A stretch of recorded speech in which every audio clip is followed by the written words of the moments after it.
नमस्कार, आप देख रहे हैं कलम न्यूज़। जहां एक और बीजेपी पार्टी ने पंचायत राज संस्थाओं के जिला परिषद व पंचायत समिति सदस्यों के चुनाव के लिए अपनी रणनीति बनाने शुरू कर दी है।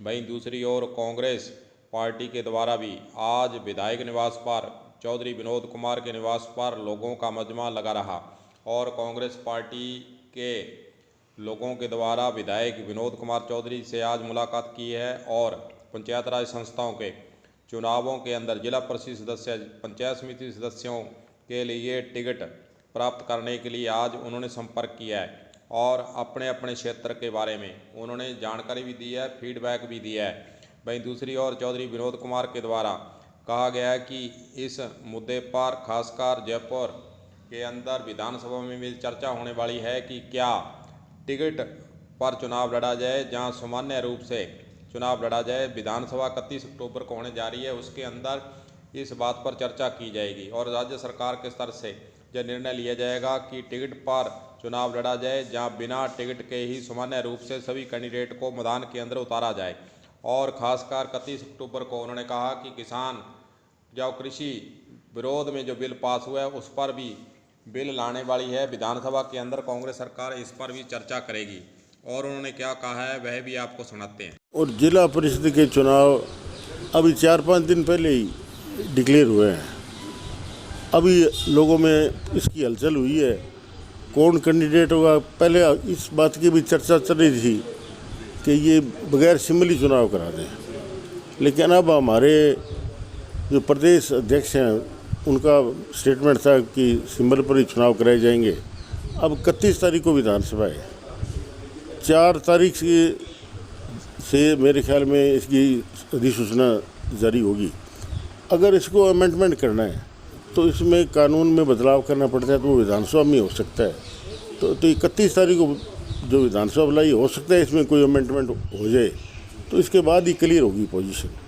और चुनाव 4 चरणों में है, लेकिन इनके जो नॉमिनेशन फार्म है उस सबको एक ही दिन कर दिया इन्होंने, 9 तारीख लास्ट कर दी है। तो इसलिए बहुत कम टाइम मिलेगा। अब हम जयपुर जाएंगे क्योंकि हमें जो हस्ताक्षर अभियान था वो हस्ताक्षर अभियान करवा के वो भी देने हैं वहाँ पे। और 31 तारीख को विधानसभा मेरे ख्याल में 1 दिन चलेगी, ज़्यादा से ज़्यादा 2 दिन चल सकती है। उसके बाद में क्लियर होगा ये नॉमिनेशन। ये सिमर से अगर चुनाव कराएंगे तो आकर के ये 4-5 दिन का टाइम मिलेगा, उसमें हम तय करेंगे। हमने सब लोगों को कह दिया, हमारे जितने भी कार्यकर्ता हैं कि आप आदमी तय कर लो, और जो आदमी जीतने वाला है ना वही टिकट का दावेदार हो। अगर सब एक मिल करके तय करेंगे तो जीत में कोई सही समस्या नहीं है। और आपस में अगर विरोध होता है तो फिर चांस बहुत कम हो जाते हैं जीत के। तो अभी हम लगे हुए हैं, सभी लोग मिल रहे हैं, सब कोई टेलीफोन से भी संपर्क हो रहे हैं।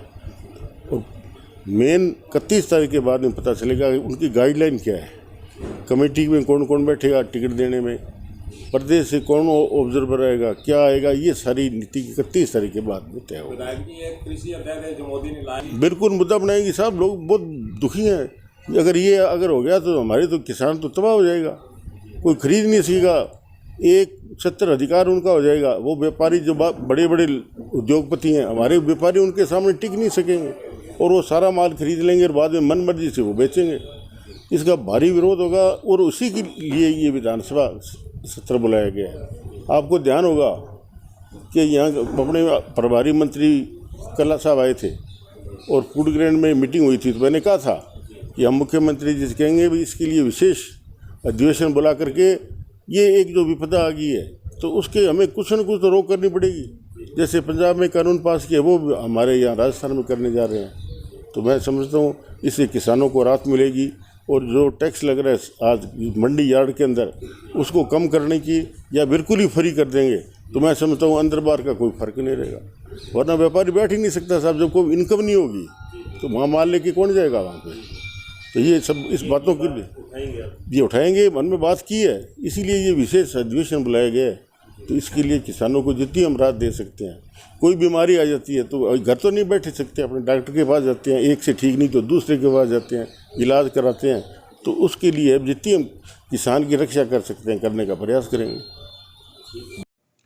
जब उनसे पूछा गया कि पंचायत राज संस्थाओं के जिला परिषद पंचायत समिति चुनावों में मोदी द्वारा जो 3 अध्यादेश काले कानून जो किसान बता रहे हैं उसको मुद्दा बनाया जाएगा, तो उन्होंने कहा कि इस बात को लेकर इस किसान विरोधी जो बिल पास किए गए इसको कांग्रेस सरकार मुद्दा बनाकर चुनाव में उतरेगी। और उन्होंने ये भी कहा कि विधानसभा जो 31 अक्टूबर को बुलाई जा रही है उसके अंदर भी मोदी सरकार के द्वारा तीनों जो कृषि अध्यादेश लाए गए हैं उसके विरोध में प्रस्ताव पारित करने के लिए कांग्रेस सरकार भी आगे अपना प्रयास कर रही है। और इस विधानसभा के अंदर कृषि जो तीनों अध्यादेश लाए गए हैं इसके विरोध में कांग्रेस पार्टी इसको रोकने के लिए, इस कानून को रद्द करने के लिए अपनी तरफ से प्रस्ताव पारित करेगी। अब देखने वाली बात होगी कि कांग्रेस पार्टी के द्वारा मोदी के द्वारा लाए गए तीनों कृषि अध्यादेश को मुद्दा बनाकर चुनाव में किस प्रकार इसको अपना लाभ लेने के लिए प्रयास किए जाते हैं। कलम न्यूज़ के लिए गुरदेव सिंह सैनी की रिपोर्ट।